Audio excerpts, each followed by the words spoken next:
Quiero saludarte. Aquí ahora es por la tarde. No pudimos grabar el último domingo la predicación y bueno, me dispongo a hacer una grabación aquí en la oficina porque creo que es una palabra importante que tienes que escuchar, pero me gustaría hacer una oración antes, ¿de acuerdo? Acompáñame. Señor, queremos poner este tiempo en tus manos y pedir sobre todas las cosas que tu palabra, Señor, descienda en este momento sobre nuestras vidas como ese agua que tanto necesitamos también en esta tierra seca. Así nuestras almas secas claman por agua en este día. Y pido, Dios, que esta grabación, esta palabra que voy a compartir con mis hermanos, con mis amigos, Señor, sea de bendición, sea de refresco y también sea un reto para cada uno de nosotros. Así que descansamos en tu Espíritu Santo y te lo pedimos en el nombre de Jesús. Amén y amén. Dice la palabra del Señor en Génesis 1:9. Entonces Dios dijo que las aguas debajo del cielo se junten en un solo lugar para que aparezca la tierra seca, y eso fue lo que sucedió. Dios llamó a lo seco tierra y a las aguas mares. Y Dios vio que esto era bueno. Después Dios dijo que de la tierra brote vegetación, toda clase de plantas con semilla y árboles que den frutos con semilla. Estas semillas producirán a su vez las mismas clases de plantas y árboles de los que provinieron. Y eso fue lo que sucedió. La tierra produjo vegetación, toda clase de plantas con semillas, y árboles que den frutos con semillas. Las semillas produjeron plantas y los árboles de la misma clase, y Dios vio que era esto bueno. Así que vemos que Dios, cuando en el relato de la creación, crea los árboles, crea la planta, no vamos a ver todo el relato, pero vemos que hay un mandato y vemos que Dios capacita también a las plantas, a los animales para que se reproduzcan. En el caso de las plantas habla de dar fruto, además fruto que den semillas. Gracias a eso las especies se perpetúan, ¿verdad? Y llega hacia nosotros porque las semillas se van reproduciendo y esos frutos tienen una semilla que producen otros frutos, otros árboles.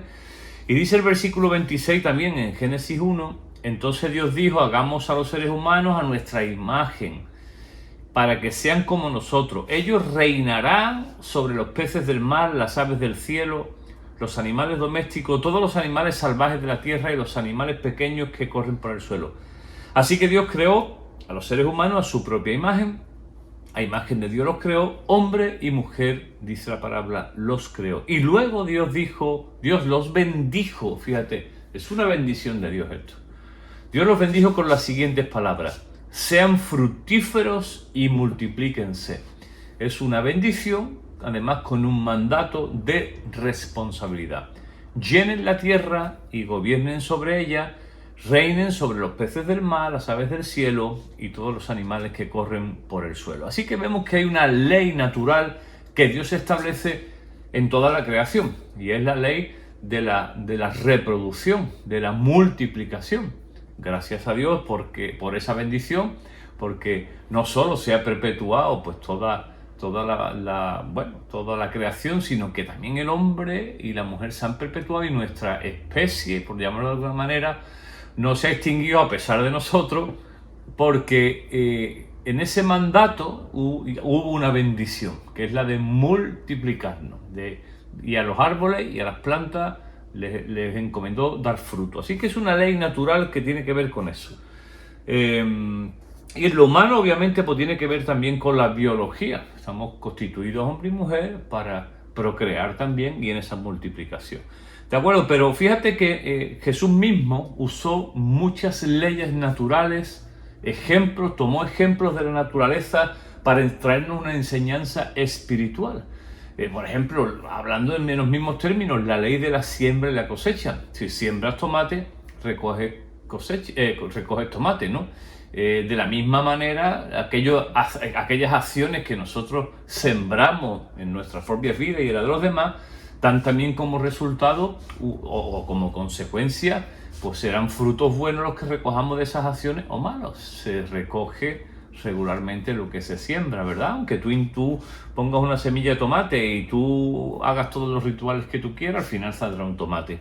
Y Jesús mismo toma estos elementos de la naturaleza, estas leyes naturales, para traer una enseñanza acerca de leyes espirituales. De alguna manera lo que hace el Señor es traer esas leyes espirituales y acercarlas a nuestro entendimiento. Y pues te pongo un ejemplo de ello.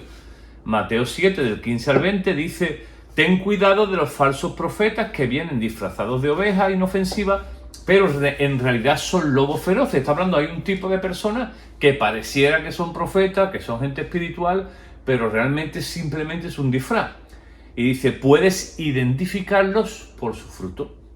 Es decir, de la manera que se comportan. ¿Acaso puedes recoger uva de los espinos o higos de los cardos? Un buen árbol, dice la palabra, produce frutos buenos, y un árbol malo produce frutos malos. Un buen árbol no puede producir frutos malos y un árbol malo no puede producir frutos buenos. Por lo tanto, todo árbol que no produce frutos buenos se corta y se arroja al fuego, y así es.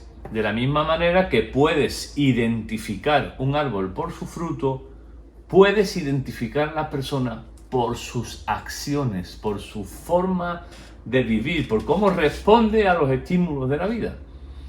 Así que Jesús dice, puedes identificar a una persona que es falsa, por un ejemplo de un profeta, pero puede poner el ejemplo de cualquier persona. Puedes identificar una persona es coherente con lo que él dice que es, con lo que él dice que cree, lo puedes identificar por los frutos. Yo ponía un ejemplo el domingo y yo iba con un amigo un día en el coche, que era de otro país, mi amigo Javier Loredo, y entonces él, que ya partió con el Señor, está en su presencia, era un hombre pues con mucha curiosidad de la vida, de las cosas, me preguntaba, ¿y ese árbol qué es? Aquel otro árbol que era, eso porque en una gira que hicimos por toda España, y los que yo más o menos identificaba como los olivos, algunos que me resultaban familiares, pues rápidamente yo podía responder, pero luego había un montón de árboles que yo no sabía no tenía ni idea de qué era. Solamente podía identificar aquellos árboles si yo era capaz de divisar el fruto que tenían. Entonces recuerdo que pasamos por una plantación de melocotones y pude identificar que era un melocotonero, porque para mí era un árbol igual que otro. Quizás una persona entendida en la agricultura será capaz y tendrá capacidad de identificar un árbol no solo por sus frutos, por su forma, por sus ramas, por sus hojas, pero a los que no entendemos de eso, el Señor mismo pone ese ejemplo, ¿no? Y hay otro ejemplo que el Señor toma, que no lo vamos a leer, que dice que fue un hombre hacia a un jardín que tenía un huerto y allí tenía una higuera. Y dice que le preguntó al labrador que por 3 veces había estado en esa higuera y no había hallado fruto. O sea que ese hombre esperaba, lo natural era que esa higuera diera fruto. Y por 3 años había ido y había decidido tomar una decisión de si está ocupando un lugar que no le corresponde. Mejor córtala. Así que vemos que Jesús toma la referencia o el ejemplo de la naturaleza en cuanto a los frutos para decir que nosotros también somos, aunque somos personas, obviamente no somos plantas, pero que se espera de nosotros también un fruto. Que Jesús espera de nosotros también que demos fruto. Y eso, claro, pudiéramos decir, ¿y qué son esos frutos? ¿Son solo buenas acciones? En parte sí, se refiere a buenas acciones, pero cuando la palabra habla de fruto, de una persona que dé fruto, no solamente está hablando de buenas acciones, está hablando de otras cosas. Y vamos a verlo brevemente. Vamos a ver algunos tipos de fruto que a la luz de la palabra que se espera de un creyente. ¿De acuerdo? De una persona que se manifiesta como creyente, como cristiano, se espera, en un sentido Dios espera que esa ley de la multiplicación, esa ley de los frutos de una forma espiritual también se dé en nuestras vidas. Dice, por ejemplo, la palabra en Romanos 7, 4, 5, así que también vosotros, hermanos míos, habéis muerto a la ley mediante el cuerpo de Cristo para que seáis de otro, del que resucitó a los muertos, a fin, dice, de que llevemos fruto. Dice la palabra del Señor en Romanos que ya la ley no tiene efecto sobre nosotros, la ley fue creada para revelar el pecado, pero que ahora que pertenecemos, gracias al Señor por su salvación, ahora que somos parte de su cuerpo, ahora que somos los redimidos por su sangre, ahora nosotros, dice la palabra del Señor, que se espera a fin de que llevemos fruto para Dios. Porque mientras estábamos en la carne, las pasiones pecaminosas que eran por la ley obraban en nuestros miembros llevando fruto para muerte. O sea, está hablando que hay un tipo de fruto que es el que espera Dios, que es un fruto de bendición, el que espera Dios en nuestras vidas, pero dice que también paralelamente a ese fruto de vida que nosotros podemos dar, existe un fruto de muerte que tiene que ver con el pecado. O sea, en otras palabras está diciendo que si nosotros practicamos el pecado, vivimos en pecado, el fruto que va a generar ese estilo de vida es un fruto de muerte. Sin embargo, si vivimos para el Señor, si entendemos esta realidad de que debemos de dar fruto, esos frutos van a ser para Dios y van a ser frutos de bendición. Otro ejemplo, Juan el Bautista cuando estaba predicando, acuérdate que Juan el Bautista viene antes que Jesús para predicar, y Juan el Bautista habla de frutos de arrepentimiento. Mateo 3:8 dice, haced pues frutos dignos de arrepentimiento. Está hablando de que el arrepentimiento, que es un cambio de dirección, de hecho la palabra en el original significa eso, girar de dirección. Si tú ibas para el este, giras para el oeste, eso es el arrepentimiento. El arrepentimiento no es solamente un sentimiento. Me siento arrepentido por un hecho que he cometido, que no ha estado bien, he atentado contra una persona, he dañado a alguien o lo que sea. Siento el arrepentimiento en mi corazón, me siento arrepentido, pero ese arrepentimiento debe llevar un fruto. O sea, en otras palabras, debe de llevar una acción también. Por eso dice frutos dignos de arrepentimiento. El arrepentimiento en nuestras vidas debe llevarnos a un cambio de 180 grados en aquellas cosas que estamos errando, ¿de acuerdo? Habla también, y ese es muy conocido, un texto de Gálatas 5:22, donde previamente habla del fruto de la carne y habla de odio, de pecado, de rencor, de rencillas, de inmoralidad.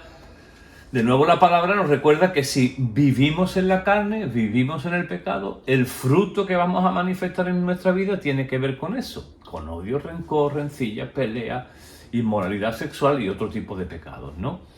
Pero dice, en cambio, el versículo 22, dice, la clase de fruto que el Espíritu Santo produce en vuestra vida es amor, alegría, paz, paciencia, gentileza, bondad, fidelidad, humildad y control propio, dominio propio. No existen leyes contra esas cosas, dice la palabra. ¿Quién no quisiera vivir este fruto en su vida? ¿No te gustaría tener paciencia, vivir con paz en tu corazón, manifestar bondad, benignidad, tener dominio propio en aquellas cosas que no puedes controlar en tu vida? Y todos y cada uno de nosotros hay situaciones personales, hay debilidades que nos cuestan, hay situaciones que se repiten, incluso hay patrones en nuestra vida que nos cuesta mucho soltar. Y hay acciones, como decía Pablo en Romanos 7, lo que no quiero hacer, eso hago. ¿Cuántas cosas hay de las que no queremos hacer y sin embargo las hacemos? ¿Quién no quiere tener ese fruto en su corazón de dominio propio? De poder controlar el caballo, ¿no? En ese símil de un caballo que se desboca y necesita que alguien le tire para que se pare, para que no vaya a donde él quiera. Igualmente, ¿quién no quisiera domar el caballo de su vida? Así que dice que el fruto que produce una vida en el Espíritu, en nuestro corazón, el Espíritu Santo, tiene que ver con esto. Te las recuerdo: amor, alegría, paz, paciencia, gentileza, bondad, fidelidad, humildad y control propio o dominio propio. Habla de Mateo 13, te recuerdo aquella parábola del sembrador que sembró una misma semilla en diferentes tipos de tierra, pero hubo una tierra que aceptó esa semilla. Y no solo eso, sino que dice que dio fruto multiplicado, el 100 por 1, ¿verdad? Una semilla, ya sabes que una semilla de un grano de trigo que muere a tierra da una maravillosa planta con espigas, con un montón de fruto. Así que habla también de la obediencia a la palabra, produce un fruto poderoso, un fruto que se multiplica en nuestras vidas, fruto de buenas acciones. Santiago 2, que es un texto muy conocido, muy controversial, habla de que la fe, si las obras, las buenas obras, está muerta. En otras palabras, está diciendo, si realmente nosotros decimos que vivimos con fe, si realmente nosotros estamos diciendo que somos gente que abrazamos al Señor, se tiene que notar en unos frutos de buenas obras en nuestra vida. Tiene que haber buenas obras, buenas acciones con el prójimo. Hay una imagen que me encanta y es que dice que ningún árbol se come sus propios frutos, sino que fíjate, todo el trabajo que tiene la floración, la polinización, la savia, tomar agua de donde sea, el árbol con sus raíces busca el agua que necesita, la exposición al sol, la exposición a los diferentes estaciones, finalmente trae un fruto y fíjate, el árbol no se puede comer, no se come su manzana, sino que llega alguien y disfruta de ese fruto. Pues igualmente lo que en nuestra vida se genera de buenas acciones son para el disfrute del prójimo. Acuérdate de que tenemos un mandato de amar a Dios, pero paralelamente también, y es indivisible, amar al prójimo como nosotros mismos. Y por último, habla de frutos de labios. Habla Hebreos 13, 15 y 16. Dice, así que ofrezcamos siempre a Dios por medio de él sacrificio de alabanza, es decir, fruto de labios que confiesan su nombre. Y de hacer el bien y de ayuda mutua no os olvidéis, porque de tales sacrificios, se agrada a Dios. Habla de que también el Señor le agrada los frutos de nuestra boca, lo que nuestra boca habla. La alabanza al Señor, pero no, yo creo que no solamente está hablando de la alabanza, sacrificio de alabanza, cuando estamos el domingo en comunidad, yo creo que habla en tu vida personal, cómo tú hablas, cómo tú te refieres a los demás. Si en tu boca hay un porcentaje más de adoración y gratitud que de queja, esos son frutos de alabanza. No solamente está refiriéndose a cuando adoramos, que también, sino está refiriéndose al uso de tu boca. Tu boca produce un fruto agradable para Dios primeramente, pero también para los otros. Cuando estamos con chisme, cuando estamos murmurando, ¿realmente es un fruto agradable? ¿Es un fruto de alabanza al Señor o todo lo contrario?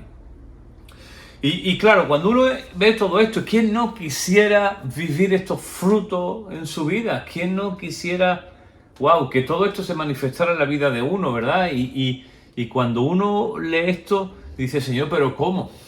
Pudieras hacerlo en tu carne, y de hecho nuestra forma de intentar arreglar estas cuestiones espirituales son con la carne. Intentamos crear un método, intentamos en nuestras propias fuerzas esforzarnos por generar estos frutos, y yo he encontrado una clave que es la que quiero compartir contigo, ¿no? No es nada nuevo, pero sí puede provocar en tu vida un cambio acerca de esto.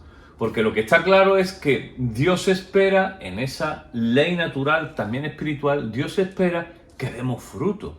No solamente el Señor nos ha traído a salvación para que estemos en su presencia, que es lo más grande, que no podíamos hacer nosotros, nuestras propias fuerzas, de ninguna manera. Jesús trajo salvación a nuestras vidas por el sacrificio, pero Él espera ahora de nosotros que haya un resultado en esa salvación, que haya un fruto, que se genere un fruto en nuestras vidas, primeramente que adore al Señor, pero que también sea un fruto de bendición ahí donde estemos.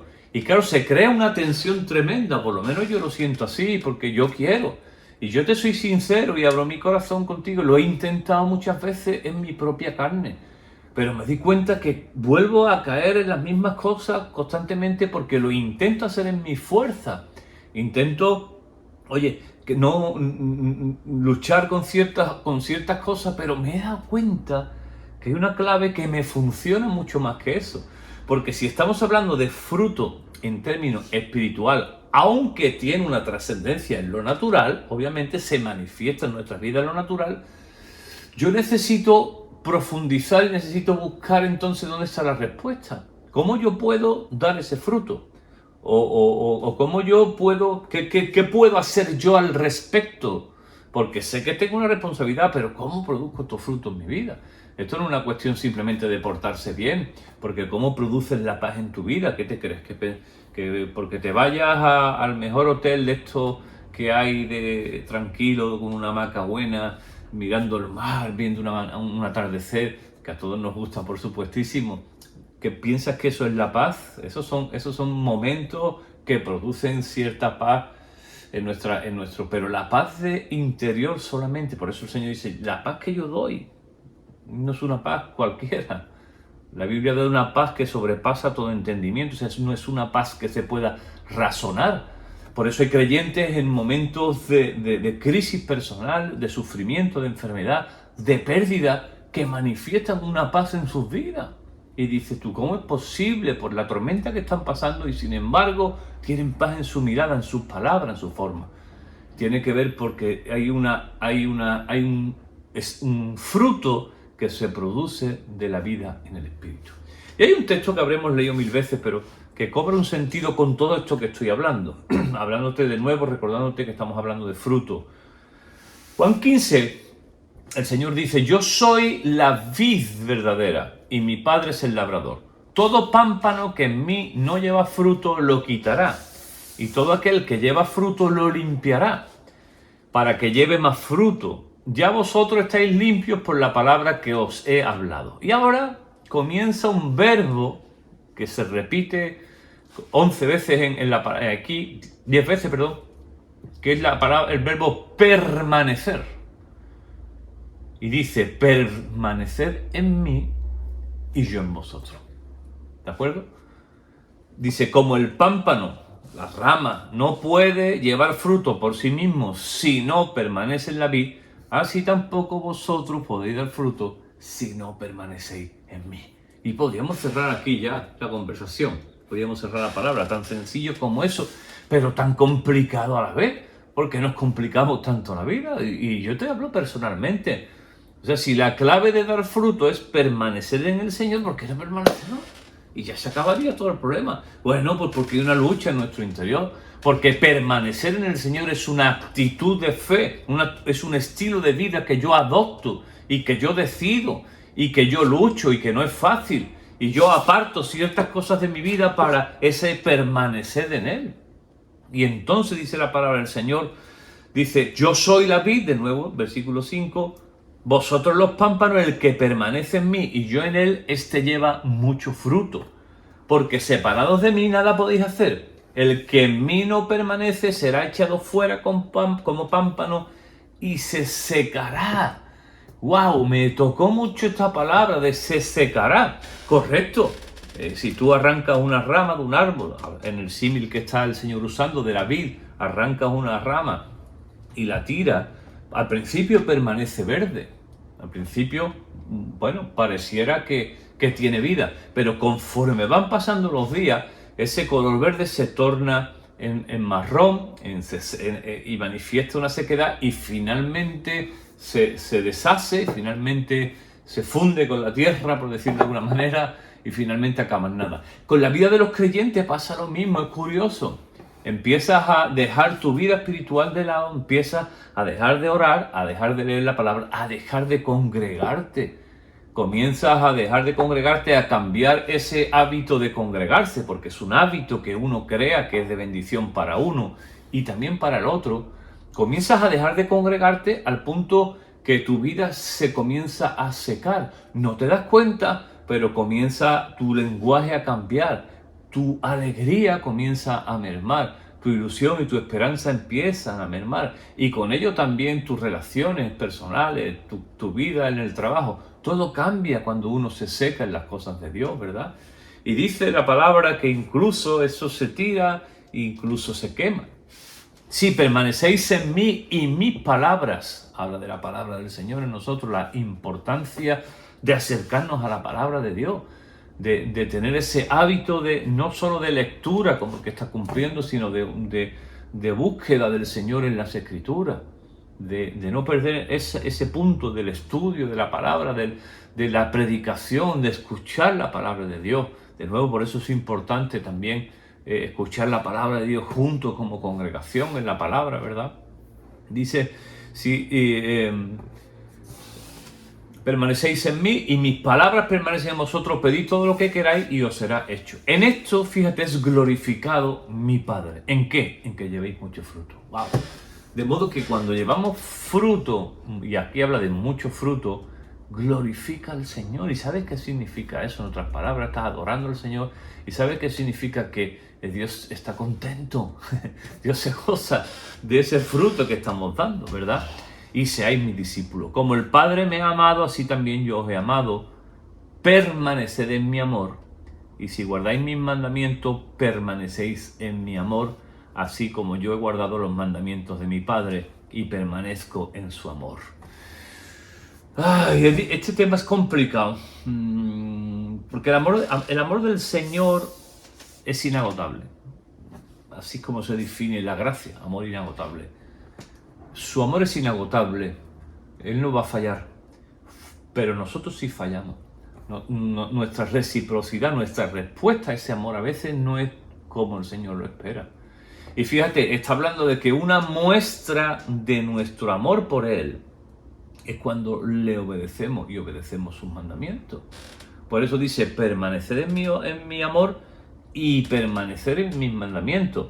O sea, como respuesta a ese amor, hay unos mandamientos, hay una responsabilidad, la del creyente, en un símil con la pareja, ¿verdad? Con el matrimonio. ¿Qué te parece si yo digo que yo amo a mi esposa, pero no hay una respuesta real y práctica en ese amor que manifiesto? Yo le digo, no, yo te amo con todo mi corazón. ¿Qué hay si no se lo digo nunca? ¿Qué hay si no le sirvo en las cosas que ella necesita? ¿Qué hay si le estoy siendo infiel con otras personas? ¿Dónde queda ese amor? Yo he escuchado muchas veces eso, ¿verdad? En algunas terapias o algunas consejerías. No, pero yo la amo. Pero tú lo manifiestas con tus acciones. A eso se refiere el Señor. No es que nuestras acciones ganen su amor. No, su amor ya está ganado y fue a precio de una cruz. Pero si es verdad que al Señor le agrada y a nosotros mismos primeramente nos beneficia seguir sus mandamientos, el orden en nuestras vidas trae bendición. Y por eso el Señor dice, hay una demostración que puedes hacer de que me amas. Sigue mis mandamientos, obedece mi palabra, obedece mis mandatos, todos los que el Señor tiene, ¿verdad? Dice, estas cosas os he hablado para que mi gozo esté en vosotros y vuestro gozo sea cumplido. Que estas cosas os he hablado. Estoy hablando de dar fruto, estoy hablando de permanecer. ¿Para qué? Para que al final haya gozo en nuestro corazón. Fíjate, ¿no? Se está diciendo el Señor, si esto ocurre en tu vida, no solamente hay gozo y glorifica al Padre, sino que tú también te gozas. Y es cierto, cuando uno manifiesta esos frutos, hay una alegría interior profunda y viceversa, ¿verdad? Cuando uno no tiene esa respuesta al Señor, hay tristeza en nuestros corazones. Por eso dice, para que vuestro gozo también sea cumplido. Este es mi mandamiento, que os améis unos a otros como yo os he amado. Nadie tiene mayor amor que este, que uno ponga su vida por sus amigos. Y Él la puso. Él puso la vida por nosotros. Vosotros sois mis amigos si hacéis lo que os mando. Ya no os llamaré siervo, porque el siervo no sabe lo que hace su Señor, pero os he llamado amigos, porque todas las cosas que oí de mi Padre os las he dado a conocer. Jesús reveló al Padre. No me elegisteis vosotros a mí, sino que yo os elegí a vosotros y os he puesto, versículo 16, yo os elegí, os salvé y os he puesto para que llevéis fruto y vuestro fruto permanezca. De nuevo usa el verbo permanecer. Para que todo lo que pidiereis al Padre en mi nombre, Él os lo dé, y esto os mando, que os améis unos a otros. 10 veces el verbo permanecer. Y eso es un reto. El reto, el reto es dar fruto. El Señor nos reta y espera fruto de nosotros. Fruto de arrepentimiento, fruto de su espíritu, fruto de obediencia, como hemos estado viendo, frutos de vida. Pero ¿cómo lo conseguimos? Si esto es una obra espiritual y nosotros nuestras fuerzas no podemos hacerlo, no valen simplemente nuestras buenas intenciones. La clave está en permanecer en el Señor. permanecer en su palabra, permanecer en su amor y vivir una vida de acorde a una respuesta a ese amor que ya Él nos ha dado. Permanecer al Señor significa buscarle, permanecer en el Señor significa adorarle, permanecer en el Señor significa servirle en aquellas cosas en lo que tiene. Y entonces de una forma automática comienzan a producirse los frutos en tu vida. No es al revés, yo voy a producir frutos para entonces el Señor esté en mi vida. No, yo permanezco en el Señor, permanezco en su palabra, en su amor, y entonces automáticamente nuestra vida comienza a generar estos frutos. Y viceversa, en el momento en que te apartas de la vid, te apartas de tu relación con el Señor, te enfrías, lo que ocurre generalmente es que te secas, me seco, y lo que ocurre generalmente es que el tipo de fruto que comenzamos a manifestar en nuestra vida precisamente no son frutos buenos. Son frutos de maldad, son frutos de odio, de rencor, las envidias se producen en nuestro corazón, las rencillas y un montón de frutos bastante feos. Así que la clave de esta responsabilidad, de este llamado, de este reto, es mi responsabilidad de permanecer, de estar en las cosas del Señor firme. Y el verano para esto, desgraciadamente, pese a que tenemos un poco más de tiempo que el resto del año, porque a veces también vacacionamos, porque los horarios de trabajo a veces se reducen, no siempre. Sin embargo, regularmente el verano produce sequedad, no solo en la tierra, sino también en la vida del creyente. Es como que hay un relajo, ¿no? Es como que nos podemos permitir ciertas licencias. ¿Y qué si lo convertimos este año en algo al revés? ¿Qué si este tiempo de verano produce en nosotros ese amar más a Dios, ese acercarnos más al Señor, ese poder meditar? A mí me encanta en la mañana, cuando me levanto temprano, lo primero que hacemos, ya sea Isa o yo, el primero que se levanta es poner una cafetera de café, es una tradición en casa, y el gorgoteo del café está de fondo mientras uno está levantándose, pero lo que me encanta es recibir el día después de estos calores y hay un poquito de brisa, y tomar la palabra del café en una mano y la palabra del Señor y tener un tiempo de meditación, ir tranquilo. Empiezo a buscar del Señor, leo un texto, oro al Señor y comienzo el día de una manera diferente. Cuando no lo hago por las prisas, por el estrés, por las cosas, mi día no es lo mismo. La verdad que disfruto mucho ese rato en la mañana. Te animo a que este tiempo de verano sea un tiempo de búsqueda del Señor para que estos frutos se manifiesten en tu vida. Así que esta es la palabra que tengo para ti: permanecer en el Señor. Tenemos que dar fruto. El Señor lo espera de nosotros, pero nosotros, nuestra responsabilidad, querido hermano, querida hermana, querido amigo, amiga que escuchas esta palabra, la clave está en permanecer en el Señor. Jesús mismo, su clave, la clave de su vida, y lo vemos muchas veces en la palabra, es que Él se retiraba a solas cuando necesitaba buscar del Señor, cuando necesitaba cargar pila, y dice que Él no hacía nada que no había visto en el Padre. Me encantaría que nada de lo que hago en todo el día, todo lo que hago, me gustaría que fuera el reflejo de mi relación con el Señor, porque entonces serán buenos frutos los que manifestaré, para su gloria primeramente, pero también porque quiero ser mejor papá, quiero ser mejor amigo, quiero ser mejor esposo, quiero ser mejor pastor, quiero ser mejor hermano, quiero ser mejor hijo, porque quiero ser de bendición. Yo quiero que mi vida, y me encantaría que tú también desearas esto en tu corazón, que tu vida fuera para bendecir. Padre, gracias por esta palabra que escuchamos en este día. Pido a Dios que inflame nuestros corazones a una búsqueda de ti más profunda, si cabe, más real, más... Dios mío, necesitamos tu gracia para esto y la tenemos en abundancia. Tú nos has dado gracia abundante sobre nuestras vidas y ahora hay una responsabilidad en nosotros de permanecer en ti. Ayúdanos, Señor, a ser fieles en esta búsqueda de ti. Este verano sea un tiempo de descanso a aquellos que puedan salir a descansar, pero también sea un tiempo, Dios mío, donde buscar tu rostro, donde recargar nuestra alma también y buscar, Señor, agradarte y adorarte en todo lo que hagamos. En el nombre de Jesús, amén y amén. Te mando un fuerte abrazo ahí donde estés escuchando esta palabra, en tu lugar de vacaciones o en casa, a aquellas personas que no pudieron estar este domingo con nosotros, y pido la bendición del Señor para tu casa, para tu vida, para tus hijos, y que todo lo que emprendas, esté bendecido por la presencia de Dios.